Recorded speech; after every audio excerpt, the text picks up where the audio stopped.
It's actually in the heart of Tsakane, but Brakpan, Benoni, like Boxburg, those types of areas all feed into Pholosong Hospital, and those are where most of the patients that we see are located. Um, yeah, it's just a regional hospital. It has most of your departments, your big four, so peds, internal surgery, obs and gynae, as well as your second year departments such as anesthesia, ortho. We also have ophthalmology. We also have ENT. There's family medicine, which is done at 2 outside clinics. And then there's a casualty as well.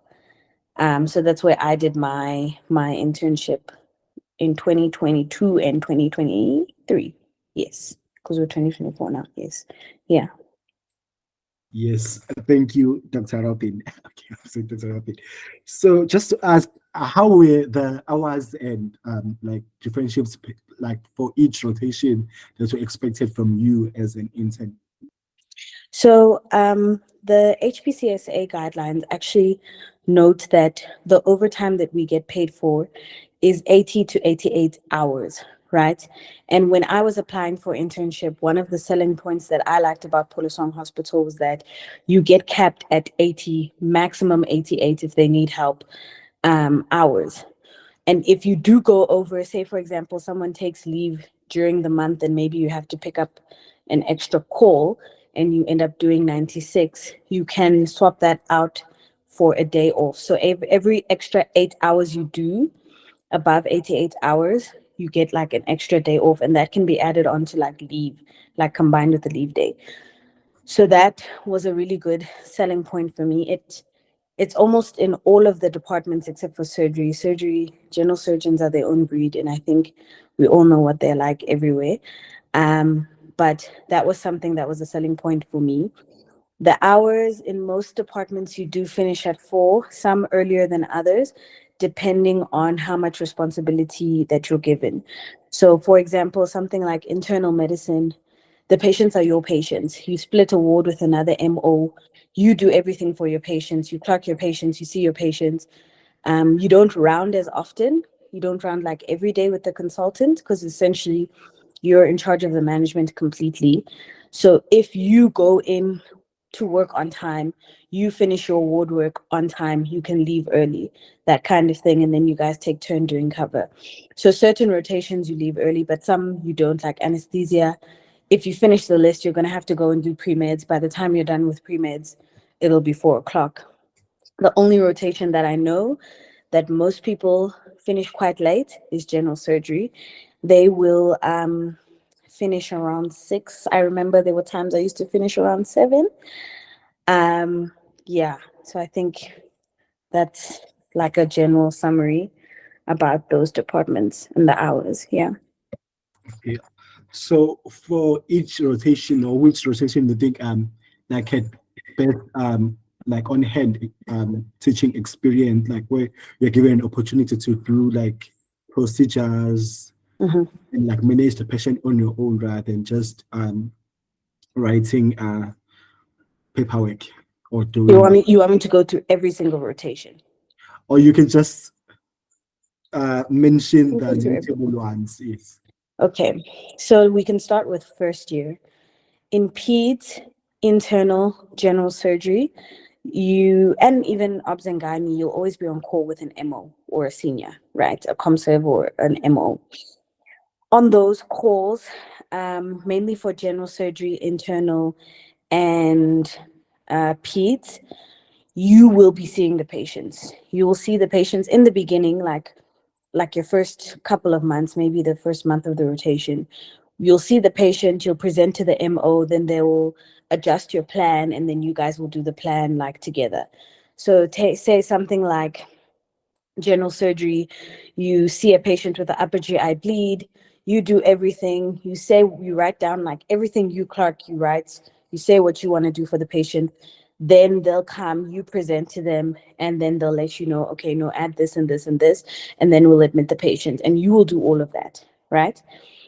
Obs and gynae is a bit different because there's a lot of litigation. So unfortunately at Pholosong with obs and gynae, you're not necessarily actually, let me not say allowed, you can see patients, but they won't let you write in the notes, and they won't let you um like, you'll just do the ward work. They write the notes, they persona the patients, you'll do the ward work, but you will at least still see the patient with them and know what to ask and how to examine the patient, things like that. So that's kind of what it is for the big four. Um, but you'll always be on call with someone. You will never be necessarily alone. Peds, sometimes you kind of are, because the MO covers NICU and theater, and then you cover casualty and then general peds ward. So you might find that you'll be admitting patients from casualty, but you can always like communicate with your MO and say, hey, listen, this kid is really sick. I'm not sure what to do. Or, hey, I've done this and this for this patient in the ward. Can you please like let me know if there's anything else I must do? That kind of thing. But what's nice is that in peds, even though you're like physically alone, the consultants really like to use, what is it called? Is it EDL? Not EDL. That like standard practice guidelines, the South African practice guidelines that you use. I think it's EDL. Um, to manage patients. And then that kind of like, they really drill that into you. Like, these are the guidelines we use. So in the morning when you round and you present patients, you need to be like, in the guidelines, it said to give this drug. If you gave a different antibiotic, they're going to ask, why did you give that antibiotic if it said this in the guideline? And they'll send you the guidelines at the start of the rotation. So it's not like you'll be searching and looking for something like that. In second year, you get a little bit more responsibility, but once again, you're still on call with an MO. So ortho, anesthesia, you'll be on call with someone. Sam med, you don't do full 20 like overnight calls. In those clinics, you're actually on call till like 10 o'clock, and then you go home. Sometimes they send you home earlier because it's like late, and you know, in the Luxion, they don't want you driving home at night. So they'll send you home at like 8, but you're on call alone until the MO comes and they do the overnight. And then what other rotations? Casualty will be on call with like a team of MOs. You won't necessarily, I can never say that I was like alone, like had no one to call, dealing with a critical patient, not knowing what to do. I was never left like unsupervised. So that was really helpful at that time. Um, yeah, I hope that answers your question. Oh yes. So you mentioned the wild rounds. So do you like learn something during the wild rounds, or like are they like informative wild rounds, or just there to get like which blast to take and stuff? Yeah, you're just going to get your ward work and then do your ward work and you're done. Or they do like take time for teaching you as an intern. So I will say that that is going to be consultant dependent, right? So I completed my internship last year. This year, I'm sure there's new consultants, and some of them teach, some of them don't. Some will be fresh from exams. They like to teach. But what I've noticed, at least when I did the internship, people will teach like, the more you like show that you're eager to learn, and if you try to ask questions, they will like, they can even like say, do you want me to give you a tut on this, like read this and then we can talk about it later. And I noticed that in all, if not most of the rotations, some rotations have like ortho, they have academic ward rounds. So you know, Thursday they'll let you know, Thursday is the day I'm going to grill you. So every patient that you admit, you need to read up on their condition, because when you present them in the ward round, I'm going to ask you. Internal medicine was really nice. It was like one of the best rotations at Pholosong, because we did weekly tats on like whatever, like you kind of guided your learning. So the HOD would be like, okay, what do you guys want to learn about? And we'd be like, ECGs, I don't know how to read them. He'd be like, okay, everyone bring an ECG of a patient you have in the ward. We'll go over them. Or bring a blood gas, or bring blood results. You know, you could kind of become really creative with what you wanted to learn. In terms of also learning procedures, I think everyone was very much helpful in that regard. But I think mainly because if you learn the procedure, then you do the ward work of that. Like, they'll teach you LPs so you can do all the LPs in the ward and they don't have to do the LPs, that kind of thing. But there was always opportunity to do procedures. There was always a chance to cut, especially in general surgery. Obs and gynae, it's a bit harder nowadays for people to get cutting time for Caesars because a lot of hospitals are worried about the litigation and they often want you to cut on virgin abdomens and not like previous Caesars times twos and threes. So you might find that you're closing the skin or you're just closing the uterus, but you might not ever do the taking out the baby part because that has to be the quickest part. And that's the part that they will judge if there is a litigation or a case about like a low APGAR or HIE baby. But you can, most people aren't always keen on obs and gynae, so they don't really like fight to cut anyways. But if you are someone who was keen on obs and gynae like I was, I did find it difficult at times to get cutting time as well. Yeah. Is Pholosong a teaching hospital? Like, are there any medical students attending there who may have No, it's not an teaching? academic hospital. It's not included in any institution. There are some people who came to do electives, but it's not an official academic institution, no. So, do you get time, or does the hospital assist if you want to do like, some short courses during your internship here? So in first year, no, but in second year, yes. So I personally did all my courses, and there wasn't really like how can I say, a limit on how much like what is it, academic leave that you get. So I mean, I think I did like 4 courses, and you just have to provide proof of the courses. You just have to inform your consultant, and you inform the intern curator, and then you can kind of just go to the courses. No one ever really had a problem with that. No. Okay. So, if you don't mind, can you share like the courses that you did, and also did you get any support from the hospital if you're supposed to pay, or it's all from your own budget? So they said there was a lady that could pay, but I could never find this lady in the hospital. People would say she's on leave or no, she left early. So I kind of just gave up and paid it out of my own budget. I did ECG and farm. I did BLS and ACLS. And I also did, what was this other one? I did BSS, basic surgical skills. And those ones I kind of did in the second half of the year. So yeah, and those ones are, most of them are like Friday, Saturday, Sunday, or like Wednesday, Thursday, Friday. So sometimes you just need to make sure that you're not on call on one of those days. Okay. Yeah. So, or you said only in second year, or it's just that Yeah. is that a requirement or your advice? Only in second year. I would actually recommend doing it in second year / ComServe, because some of them, like BLS, is actually only valid for 2 years, right? ACLS, I think, is only valid for 4 years. So if you do them in first year, by the time you get to second year, ComServe year, when you actually do need them to apply for jobs, they'll have expired and you're going to have to pay for a refresher course. So I kind of did that just around that time because I knew I had time. I wasn't sure. Not all ComServe hospitals allow academic leave like mine currently. So that's why I chose that specific like second half of the year to do it. Okay, I know you did touch on this briefly, but and also depends on like your favorite block or favorite rotation. Mm. But in your own opinion or experience, like which blocks you can even rank them, like that there was more teaching, you were also like given an opportunity to like examine or manage patients, like the block where you learn the most. The blocks where I learned the most was definitely internal.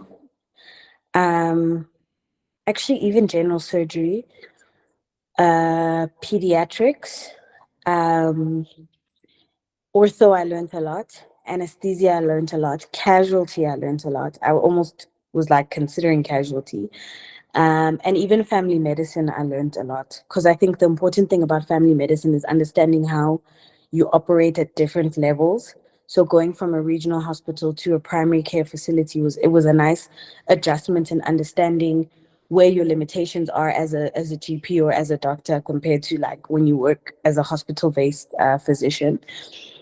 I also learned a lot in, we did a HIV clinic as well. That was part of one of our like family med. So we did HIV clinic for 1 month. I learned a lot in that one. Um, yeah, I actually learned a lot in quite a bit. I think that's it. I think I went through all the and yeah, psych was okay. Yeah, no, those were the rotations. I can say I learned a lot. Okay. So, just ask more about like living in, say, Tsakane or around Pholosong Hospital. Is there like a DQ at the hospital or near the hospital? So I'll start inwards. So there's a DQ in the hospital. They do offer it to all internships. I think someone mentioned it before about staying at the price being 900. What was nice is that they didn't start deducting the 900 from people's account until March, because there's that big thing where the first 3 months in Gauteng and even other provinces, you actually don't get your salary. So they kind of gave people, yeah, I don't know if you guys know about that, but that's a thing that's coming. But they at least gave people that leeway. And then there's DQ. I think I sent one of you guys a video of the rooms at DQ. It's basically a res room with a sink. There's old rooms, and then they've renovated some rooms, but they basically look the same. It's either pink or white. And then you share a bathtub and a shower with like all the people that live on your floor. So that's offered at the DQ on the hospital ground. So it's literally walking distance from the hospital, like a literal 2 minute walk. Like you can see DQ from the hospital and vice versa. And a lot of people lived there. Then in Tsakane, it's like the actual town. No one, I don't know anyone who lived there specifically, um, because it's a little bit rough there. So most people didn't live there. It would probably extend to Brakpan. So there's a long road that separates Tsakane and Brakpan. It's like a 10-minute drive. Most people lived in Brakpan, and it was right next to the carnival mall, like casino mall place. So there was a lot of little mini apartment buildings that most people stayed there, including MOs and interns. And then there's like the greater, wider areas. So then Johannesburg. So I personally actually lived in Johannesburg. I initially lived in Bedfordview, which was like 30 minutes away. And then I even moved in deeper into Johannesburg, like near Rosebank, and made like the 45 to 50-minute drive every day. It's like 60 something kilometers. But that was my own personal decision, and I can talk about that later. Some people also lived in Boksburg, and that's about 25 minutes, 30 minutes away. And that was also like their own personal decision. And there were even some doctors and consultants who lived like in the south of Joburg, like Barra type area, and they made the hours drive like every day. So it's really your personal preference, what you want to do with your life. For example, some people chose to live in DQ because they were like, I don't want to pay rent. I want to put 15K towards a BMW, and that's how I'm going to budget my money. I chose Johannesburg because my brother lived here and my husband was also here. And he was like, I need to live in a city. I need like things around me. So that's why I made the drive. So it just depends on like your needs, maybe where your family is, things like that. Yeah. Okay. You just touched on the. Oh Uh, yes. Oh, when we're still talking about the DQ, can I like share a video for other students to see what it looks like? Yeah. Yeah. No problem. I Okay. can talk a little bit more about the DQ in terms of safety and the conditions. Um, of the people that I knew lived there, they said there was a bit of a cockroach problem, which wasn't the best. Um, your water and electricity is on the basis of what the hospital is going through, right? So if the hospital doesn't have electricity or the hospital doesn't have water, then you also don't have water. And Tsakane really had a water problem. Electricity wise, not so much because there was a generator, but sometimes the generator would run out of fuel and it would take some time, like 30 minutes to refill it. And then in the DQ, you also live with other MOs and nurses as well who also live there. And these are the old rooms. And you can see like the toilet. This video shows the kind of new rooms. And it's just basically the same thing where it's a space with a closet, a desk, the heater. They don't provide any furniture at all for you. So you have to buy your own bed. People bought their own fridges and cooking appliances and TVs as well. So that's kind of what it looks like. In terms of safety, I thought it was relatively safe because it was on hospital grounds, but people have mentioned certain incidences where um, like displaced people or homeless people would wander and be able to find their way into DQ because it's kind of just like an open building, like anyone can actually walk in. And or some Nyaupe users would somehow find their way in DQ. It never really resulted in an incident where things were stolen or someone was harmed, but they did try to increase the security and the access control because you can use cards to like go into the DQ as well. Um, I didn't mention this, but we do have doctors' calls rooms, and I think that they're quite nice. I don't have any photos, but they're just like a really nice room. They're labeled for each department, so you know this is peds, this is the peds call room, like this is where they rest. And then at the end, there's a little mini kitchen with a fridge, so you can keep your stuff there. And then there's like a big meeting room next to it at the end of the hallway, and that's where a lot of you might have like your tutorials or your M&Ms and your meetings and things like that for every department. So yeah, that's just a little bit more about DQ. So you mentioned that you didn't live in a DQ, and also some people live in Brakpan. So on average, for someone living outside, like what is the average rent?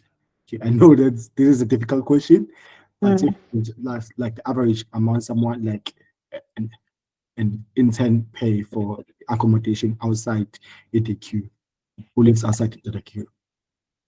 So I think, especially in first year, the starting amount would most likely be around 4-5K and probably get up to 9-10K depending on how many rooms you want.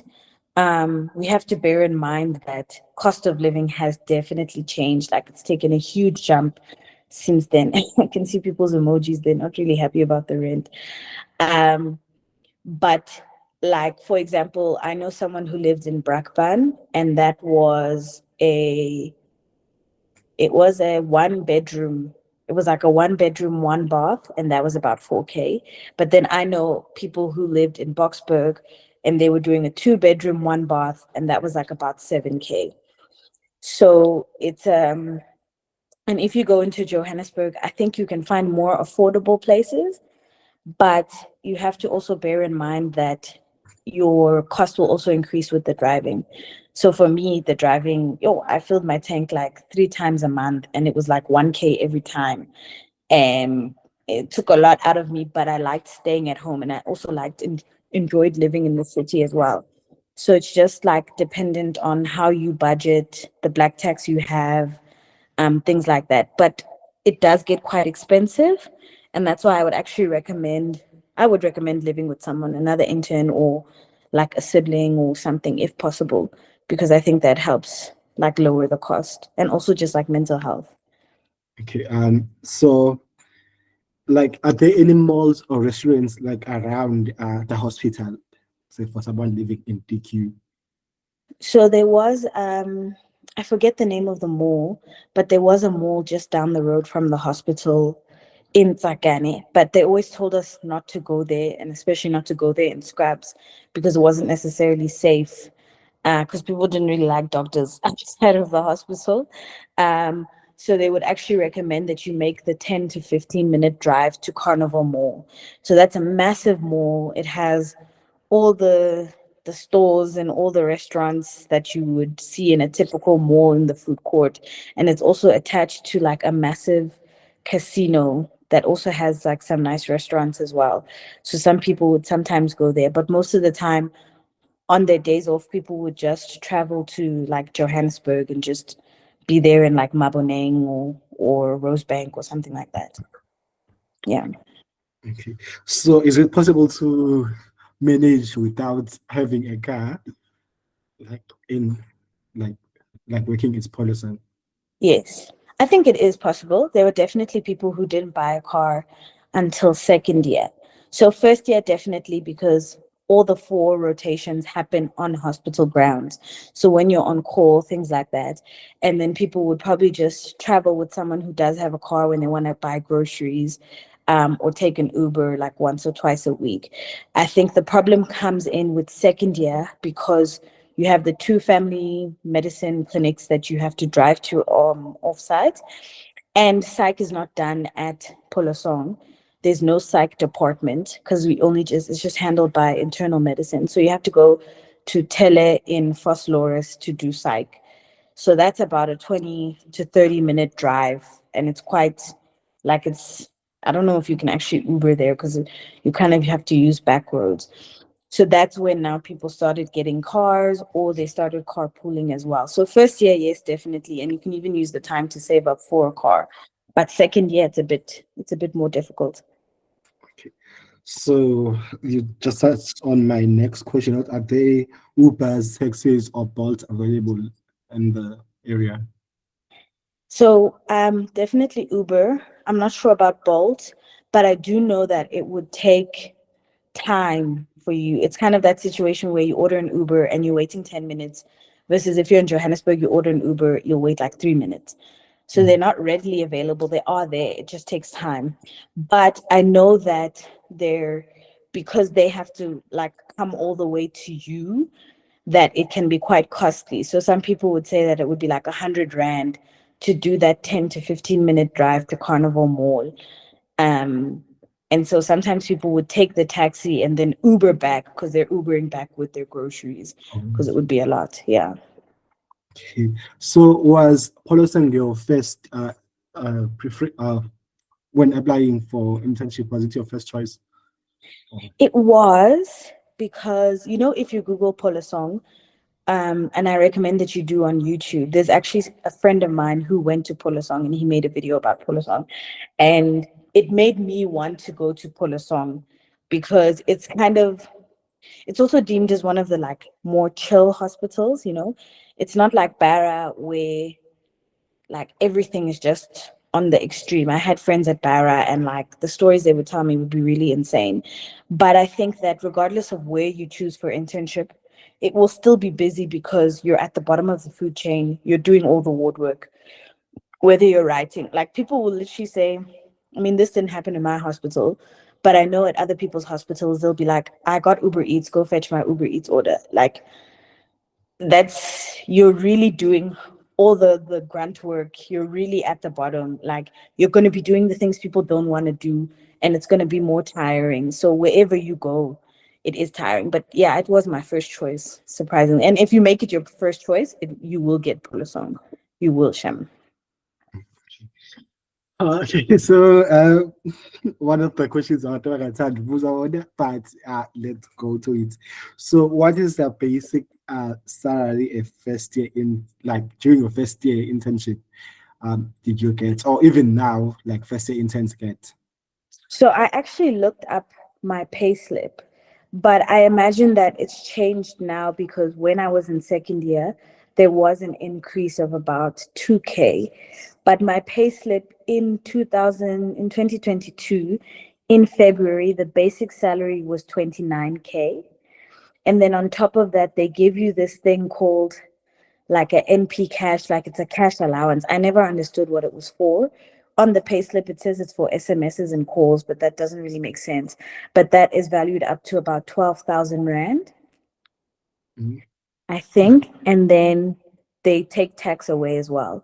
So my gross salary after tax was about 42K. But I know that when I finished internship, it had gone to about like 46, 44, 46. So that's what it's roughly around. Pholosong doesn't have any rural allowance, unfortunately, because it's so close to the city, and there's no, how can I say, there's no legal opportunities to earn more money, but there's definitely opportunities to earn more money.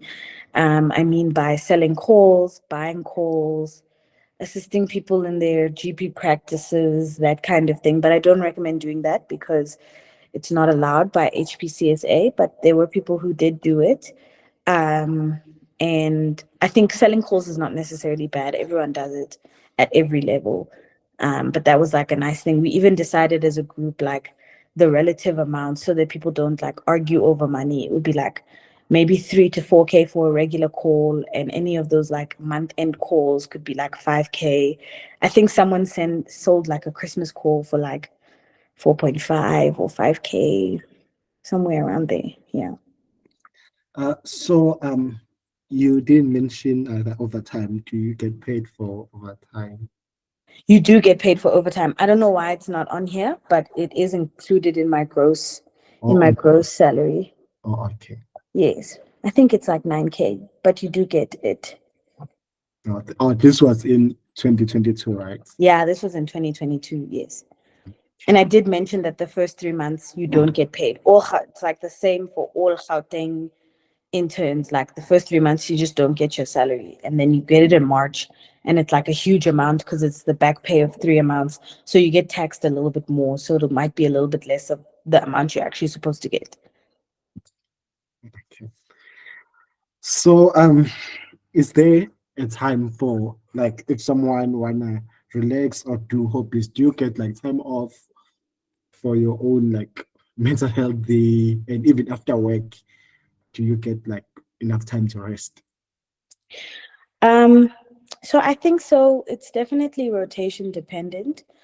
Like I mentioned, peds can also get quite busy, but sometimes depending on when you do peds, it can also kind of be like, it shows you kind of like how like much time you get. So for example, I did peds in December, so it wasn't that busy for me because everybody went away to like the Eastern Cape for like went home for the school holidays, right? So we had less kids that were sick versus people who did peds during winter, like had a really bad time because there were so many LRTIs and so many diarrheas and cold babies and things like that.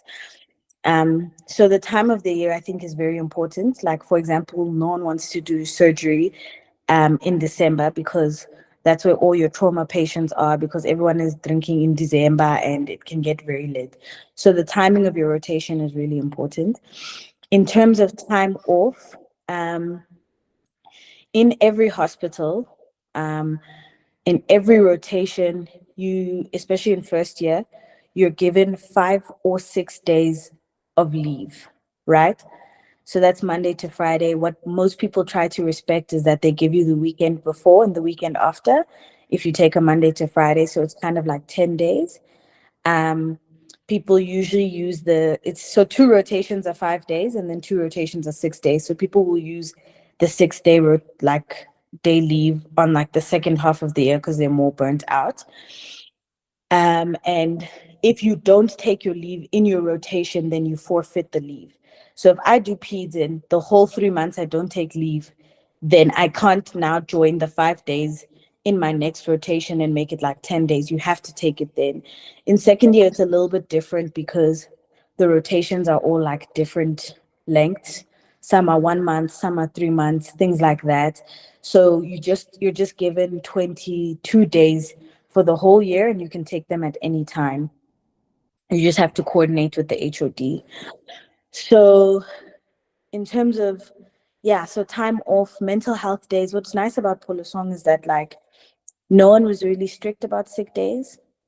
So if you literally call in and you say like one day, oh guys, like I'm not feeling well today, please excuse me, then they'll be like, it's chilled, like get well soon.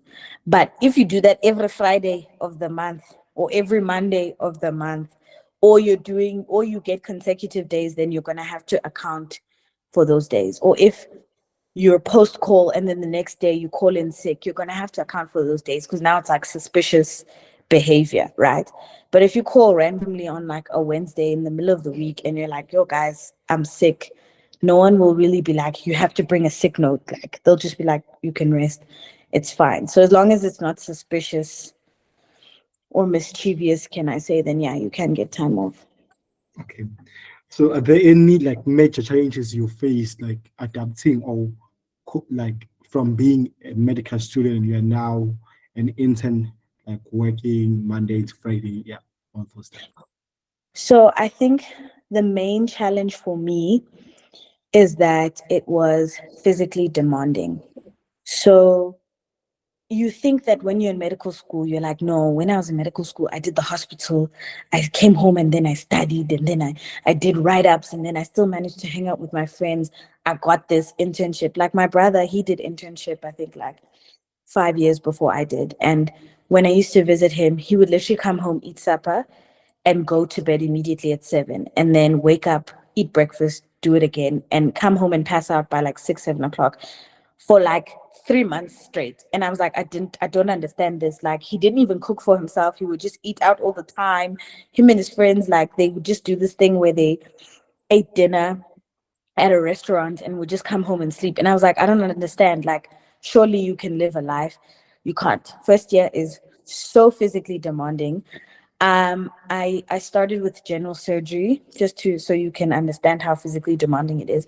I started with general surgery, and because we didn't get lunch and we finished late, I lost about 20 kgs, which is like a massive loss. And it was simply because I would eat breakfast, I would come home, and I would only have energy to shower or eat. And most of the time I chose shower because general surgery doesn't really smell good. The ward does not smell great with your gangrene and your fourniers and what.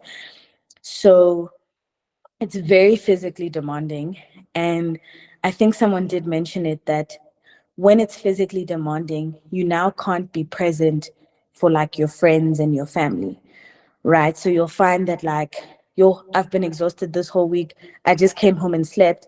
And now you haven't answered people's WhatsApp messages. And now they're asking you, what are you doing? Like, why haven't you replied? But it's just that thing of adjusting. And it took me a really long time to adjust. I don't think it wasn't until like second year that I was able to actually adjust and like go to the gym after work or go to the gym before work, things like that. So first year was just like a year of adjustment because it's physically demanding. Okay, so we'll quickly look at some questions that were asked by students prior to the session and also on the chat. So start with the ones that we asked before the session. So, okay, you did mention that the queues are available. So how is the hospital facility, like enough ventilation in the consultation rooms? Like, how is the facility? So the facility I think is pretty clean considering they clean it like twice a day. We have a couple of wards that have been renovated. So one of the wards, we even call it like the Facebook ward because it's the ward that they always use for the Facebook photos. So that's like a new ward, and that was for internal medicine. They also recently, when I was leaving, they renovated the pediatric ward. So it's much larger. There's a lot more space. I think the only ward that's a bit like not so great and probably needs renovation would be the surgical ward because there's just always a high turnover of patients, but most wards are quite organized. I think someone mentioned, like, do you ever feel like you have to run around the hospital looking for needles? Definitely not at Pholosong. There's always a little station where you can get tubes and stuff, except for general surgeries. General surgery is where it's a bit of a mess because there's not that much space. Because the male and female ward are like all one. There's just one cubicle that's female, and then the rest, the 3 cubicles, are male patients. So most of the wards, especially obs and gynae, is very, very neat. Internal medicine is very, very neat. And ICU and anesthesia is also very, very neat, and ortho as well. So those, most of them, and the sisters like to create those like trolleys, those ward trolleys for you to do the ward work. So that's very helpful. Yeah. Um, so understanding that you did your internship in 2022, I'll ask this question like according to like your year, like how many interns did you like have like on the group that were taken at Polosan? Or if maybe you know for the intake for 2024, you can answer using 2024. I think the numbers actually relatively been the same. It's around like 28 to 30, such that in your first year there would at least be like 5 to 7 interns per group. So when you make the roster, if you want to cap everyone at 80 to 88 hours, you need at least seven interns. So some groups may be lacking because someone went on maternity leave, or people would take leave that month. So that's maybe when you'd have to pick up. But it's usually about like on average 5 or 6 interns per group. And then you kind of split differently now when you go into second year. Yeah, okay. Yes. So is there like another question is how busy is policing, and also is there like supervision, support, or you work on your own? Okay, yeah, I did mention that there's always going to be someone to call. Like you can always call someone when you're not sure, but there's quite a bit of opportunity to be independent and stuff. Well, I think what's nice is that like you're given the space to do what you want or what you think is there for the patient. And then if you're not sure, you can call. They can either come or give you telephonic instructions. And if you even feel from the telephonic instructions, like if they like put up a CVP line and you're like, ish, Dirk, I never done that before, then they'll be like, it's fine, I'm coming. And then they'll come and they'll show you. There'll just always be someone to call, which I think was nice because it still gives you the space to do everything. And you don't necessarily always have to call them for every single patient. So supervision was really good. What was the other question that you asked in the beginning? Was again, let me just confirm. Oh, how busy was I think you answered all the questions. Okay. So it's busy, but it's not that busy. Like, how can I say? Sometimes in peds, I had calls where I was never called the whole night. Sometimes in peds, I was up the whole night, right? Obs and gynae is quite busy most of the time.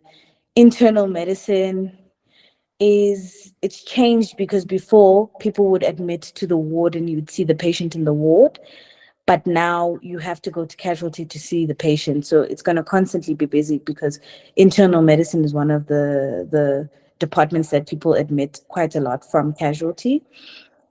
What is it? General surgery, kind of busy. Anesthesia, the MOs were nice. So after 12, they would let you sleep. They wouldn't call you. They just want you to work the first half. Ortho was very calm. Psych, you did casualty calls. So if you're working in casualty, it can be busy, but you split it with the team in a way that everyone gets at least 4 hours of rest. And you can choose, your 4 hours can be from midnight to 4 or 4 to 8. So some people would work from midnight to 4 and then essentially just go home for the last 4 hours of the call. So that was quite nice. And then HIV clinic, you also still do casualty calls. And then I think I spoke about fan medicine, how you do those calls only up till 10 o'clock at night. Yeah. Nice. So I think you did mention that Pholosong was your first choice, right? Mhm. So what was your top 5 choices? There is a question from Odan. Yo, I don't know if I remember. Hey, I think Helen Joseph was there. Probably New Somerset in Cape Town was there because I studied at UCT. I can't even say that I remember, guys. And I don't even think you will remember at the end of your internship, like unless you tried to swap into it, like you won't remember because eventually you just grieve and you're like, this is where I'm going. Like I must just accept that I'm here and I must make the most of it. Okay. So another question: how was the psych rotation since it was not done at Pholosong? Oh, guys, I think psych is nice everywhere. I personally liked psych because we would finish at 10. And if you were on call and casualty that day, you could literally just go home, take your pre-call, come in at 4 or 7, depending on like how your call was scheduled. Um, it was a new format for me because when I went to UCT, you would see the patients and then talk about them in the room, versus I think here in Gauteng, you're all sitting in the room and they call the patient in one by one, and like one of you will interview them. So it was a different format for me, but I enjoyed psych because it was very, very, very chilled. Like very, very, like imagine finishing at 10, 11 every day. Like it was very, very like easy and calm. Everyone loved it because of that. Okay. So there is another question. I'm not sure if maybe you'll understand the question. Yeah. So some recommended academic hospital if one wants to specialize with regards to exposure to different conditions and management and managing them and staff is policy recommended, especially since it is level 2. Or I think one like you want to specialize, so it's asking if for exposure is policy recommended. So I would recommend Pholosong.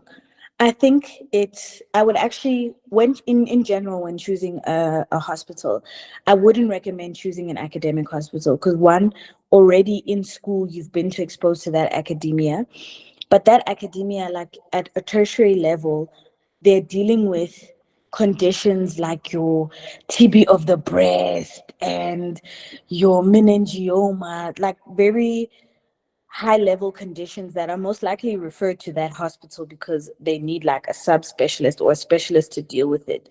And I think it's important that when choosing an internship hospital, you actually try to go for like a level 2 regional or district, more regional actually, because you're going to see bread and butter. You'll still see those TB of the breast and don't what, but at least you will do the workup for those patients. You will diagnose those patients, but then for their actual management, you'll have to refer them to a tertiary level. So at least you get that diagnosis, you get that clinical experience, but you need to see the bread and butter. Like, firstly, you need to actually see TB and treat TB.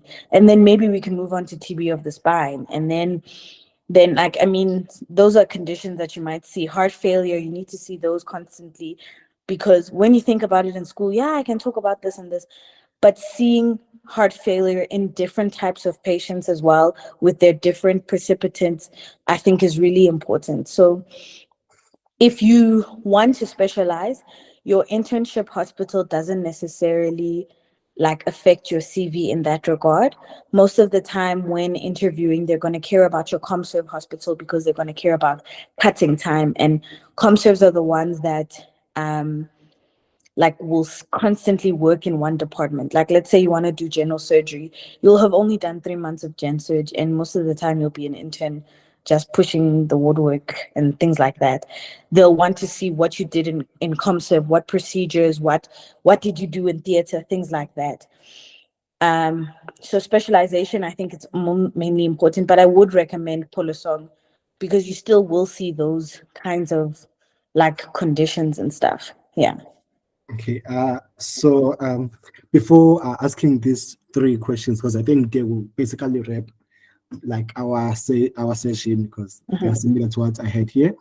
So we're just going to play that game. I think you were there during the first session where you rate out of 5. I'll say like statement, or then you have to rate it out of 5.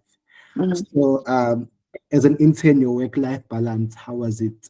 0 for bad, or like you were managing like just good, like out of 5? I think it was good personally because I took advantage of my leave. So I would say 4, because every time I took leave, I traveled. So I would say 4. Yeah. Okay. Training and learning opportunities as Pholosong Hospital as an intern. Learning opportunities, no shame. I learned a lot. I would say like 3.5 or 4. I learned a lot. In the sense that I feel independent now as a ComServe. Yeah, I learned a lot. Okay. So support from the seniors. That's also very good. Like, to never feel alone. Like, you know that someone will answer your call versus people just not answer your call and they might. So I would say 3.5. Yeah. Okay. Living conditions, or you said you're living in Johannesburg. So like, maybe let's say in Gauteng. Living in Gauteng, I would say 5, but living in DQ, I would say 1. I know people did not. They didn't want to live there. Cockroaches. Cockroaches. There's no ways. Okay. So your overall experience as an intern. I would say three and a half. I think mainly just simply because I just was not used to that many deaths. Actually, yeah, yeah. Okay, so we have three last questions from the students in the chat. So I'm going to ask these questions, which we are going to use as our closing for this session. So the first one from Andy, so I'm doing a sorry. So Mhm. what is prominent language spoken in the area? Like if someone were not from Johannesburg, do you like get someone who's going to translate for you or Um, so I'm personally actually not. I'm not originally from Johannesburg. I learned Xhosa. I don't know Zulu, but I would say the prominent, most spoken would be Zulu. There were some patients like from Mozambique. So if you spoke the Portuguese, it was helpful. And there's some Cuban students who spoke Spanish, so they were able to kind of do that crossover. But definitely, I'm trying to remember. I want to say Sutu. I want to. But what's nice is that most of the people just spoke English. And it was just maybe like your old gobos who wouldn't be able to like know English, and then you would just find someone. Maybe they spoke Benda or something. You'd be able to find someone because everyone was a mix of everything. okay. Yeah. I think you did mention that Tsakane is very rough, if I can put it like that. Yeah. So, with regards to safe around like Tsakane or Kasi, is driving with your car safe, or there are some incidents that you know of? So there's that long road I spoke about, right? That like 10 to 15-minute road. Some people have been robbed on that road, but I think in ways that like they compromise themselves. Like, don't stop if you see something. Like, I won't stop. I'm a woman. I'm alone in my car. I'm not gonna stop if I see something funny. I will let someone else deal with it. But there were some people who were robbed. But I know when like that, especially that time in casualty where I left the last 4 hours, me leaving at like 4 a.m. to drive home to Johannesburg, I was able to do that and never had any incidences simply because I just didn't stop. I went and I went. And it was, yeah, it is relatively safe as long as you stay inside of your car. Okay, just another question that I just received. I think we Okay. did cover it, but I'll also just repeat the question. So firstly, I think I forgot to ask this. Are there any assignments or tests like for each rotation that is like expected for an intern to do like at the end of the rotation? No, I heard the other lady was saying that they got tested like 3 times in one rotation. No, no, guys, that's very, very wild. The most that I can say that I was tested was in anesthesia. They'll just say, okay, you're going to do this case alone. You're going to do a GA case alone. I'm going to ask you just questions throughout, but it's very informal. It's just more to see that you can do a case by yourself, whether it's a spinal or general anesthesia. But I never had to like formally write exams or anything like that. No, guys, already you did that enough in medical school. Like, please, man, there's no time for that. So is there like structured teaching where like there are tutorials? You structure it so you can speak to the consultant and say, hey, can we do weekly tats on this? And most of them will be like, yeah, that's fine, we can do that, no problem, because I think they don't mind. In your logbook, I know that in obs and gynae there's actually a set of topics that people do actually have to present on, and they'll assign you like each intern that topic and maybe some MOs. Like I think one is like postpartum hemorrhage or obstetric hemorrhage, preeclampsia, and other hypertensive disorders. Those ones that you do have to do in obs and gynae. But otherwise, sometimes they'll assign you an academic topic just randomly in the department, but it's not necessarily like too strict. Okay, just to close off the session, because this was the question I was going to ask, but we have Unolwazi, I quote, were you scared? I'm so anxious about internship, crying emojis. I don't know if I know enough. So what advice will you give to Unolwazi and also finally a student watching this video on YouTube or also here on the meeting? Um, I would say that I was scared, but just know that like you're not the only one and you're not doing it alone. If there's something that you don't know, you will know and just look it up and then you'll know, right? And it helps. It's nice with internship. It's not so strict that you don't have to like do a write up on this patient later. But if you saw this patient, you saw something that was interesting and you just go and read up on it, it's fine. But most of the time, I try to absorb in hospital. So I'll always be on my phone just looking up something. But when I get home, I rested because honestly, 6 years of studying is enough. You know, you do know enough. It's just that you just need to be exposed to it. And the nice thing about medicine is that it's indoctrinated into you. So eventually, you're going to kind of get sick of it because you constantly see it all the time. You're going to see so many people with TB, you know exactly what to do. You're going to see so many people with preeclampsia, you know exactly what to do.